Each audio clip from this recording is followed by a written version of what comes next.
ദിവസം ഞാൻ എന്തൊക്കെ കഴിച്ചു. And this was my first time that ഞാൻ രാവിലെ തന്നെ പീരിയഡ്സ് ആയി. അല്ലെങ്കിൽ സാധാരണ വൈകുന്നേരം അല്ലെങ്കിൽ രാത്രി ആയിരുന്നു. ബട്ട് യെസ്, സോ രാവിലെ ഇവിടെ ബ്രേക്ക്ഫാസ്റ്റ് ആയിട്ട് കഴിക്കുന്നതാണ് ഹൈ പ്രോട്ടീൻ പനീർ പറാഠ വിത്ത് മസാല ചായ.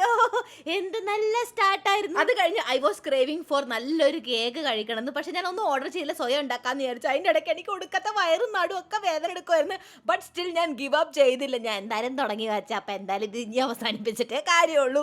അപ്പം ഞാൻ ഇവിടെ ബാറ്ററൊക്കെ റെഡിയാക്കിയിട്ടുണ്ട് കേട്ടോ. എന്നിട്ട് നന്നായിട്ട് ഇളക്കി ഫൈനലി എൻ്റെ അടുത്ത് ഓവൻ ഇല്ല ഒബ്വിയസ്ലി. അപ്പോൾ അതുകൊണ്ട് ഞാൻ നോർമലി എപ്പോഴും കേക്ക് ഉണ്ടാക്കുമ്പോൾ കുക്കറിലാണ് ഉണ്ടാക്കുന്നത്. വളരെ സ്നേഹത്തോടെ കണ്ണുപിടിച്ച് ഞാൻ കേക്കിനോട് പറഞ്ഞിട്ടുണ്ട് അകത്തുനിന്നൊക്കെ നന്നായിട്ട് വെന്തിട്ട് വേണം പുറത്തോട്ട് വരാനായിട്ട്. അപ്പോൾ 35 മിനിറ്റ്സ് വരെ ഞാൻ അടച്ചു വെച്ചിട്ടുണ്ട്. ആ നേരം നോക്കി ഞാൻ വിചാരിച്ചു ലഞ്ച് ഉണ്ടാക്കി കഴിക്കുക. 1000 പ്രാവശ്യം നിങ്ങളോട് കാണിച്ചേക്കണം അതേ അവക്കാഡോ സാൻഡ്വിച്ചസ്, ഗുവാക്കമോല സാൻഡ്വിച്ച്. ആൻഡ് ഞാൻ ഇവിടെ പ്രോട്ടീൻ ബ്രെഡ് ആട്ടോ യൂസ് ചെയ്യണത്.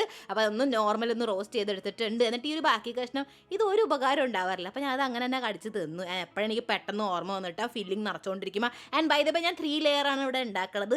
മല്ലല ഈസ് അവർ സീക്രട്ട് ഇൻഗ്രീഡിയൻറ്റ്. അത് ഇട്ടു. ആൻഡ് അതിട്ട് കഴിക്കുമ്പോഴാണ് ആ ഒരു ടേസ്റ്റ് വരുന്നത്. ആൻഡ് ഗസ് വാട്ട്, വീട് മുഴുവൻ നല്ല ബേക്കറി ഷോപ്പ് പോലെ സ്മെല്ല് ചെയ്തിരുന്നു ഗൈസ്. ആൻഡ് 35 മിനിറ്റ്സ് കഴിഞ്ഞ് നമ്മുടെ കേക്കിൻ്റെ രൂപം കണ്ടു. അതിനെ കുറച്ചിങ്ങനെ ഗാർണിഷ് ചെയ്യാനായിട്ട് ഞാൻ ചോക്ലേറ്റ് സിറപ്പ് ഇതുപോലെ ഒന്ന് ഡിസൈൻ ചെയ്ത് കൊടുത്തു. I was feeling like secret chef. By the way ഇത് കേക്ക് അല്ലട്ടോ, ഞാൻ ബ്രൗണി ഉണ്ടാക്കിയത് ഞാൻ പറയാൻ മറന്നുപോയി. ആൻഡ് ഞാൻ ബൗളിനെ തിരിച്ചു മറിച്ചിട്ട് ഇതിന് പുറത്തേക്കൊന്നും എടുക്കാമായിരുന്നില്ല. അതിനകത്ത് തന്നെ ബ്രൗണിയെ കോരി തിന്നോണ്ടിരുന്നു. കുറച്ച് കഴിഞ്ഞപ്പോൾ കൊതിച്ചിക്ക് വീണ്ടും ക്രേവിംഗ് വന്നു. അപ്പോൾ ഒരു ഓറഞ്ച് എടുത്ത് കഴിച്ചു. വൈകുന്നേരം ആയപ്പോൾ വൈബ് ഫുൾ പോസിറ്റീവ് ആക്കാനായിട്ട് ഞാൻ ഭഗവാന്റെ പാട്ടൊക്കെ വെച്ച് നല്ല സ്മെല്ലായിട്ടുള്ള ക്യാൻഡിലൊക്കെ കത്തിച്ചിട്ട് ഇവിടെ ഉണ്ടാക്കാൻ പോകണം. ഞാൻ ആദ്യമായിട്ട് സൂപ്പ്. അതിനകത്ത് ഞാൻ പ്രോട്ടീൻ കൂട്ടാനായിട്ട് ടോഫു ഒക്കെ ഇടുന്നുണ്ട് കേട്ടോ. എന്നിട്ട് ഞാൻ വളരെ ഡൗട്ടിലായിരുന്നു ഉണ്ടാക്കിക്കൊണ്ടിരുന്നത്.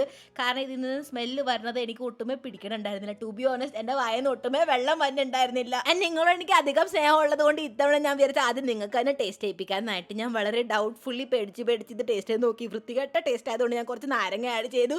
ഇത് ഇനി കുറച്ച് കഴിക്കാൻ ഭാഗമായിട്ടുണ്ട്. അപ്പോൾ ശരി, ലൈക്ക് ചെയ്യുക, സബ്സ്ക്രൈബ് ചെയ്യുക.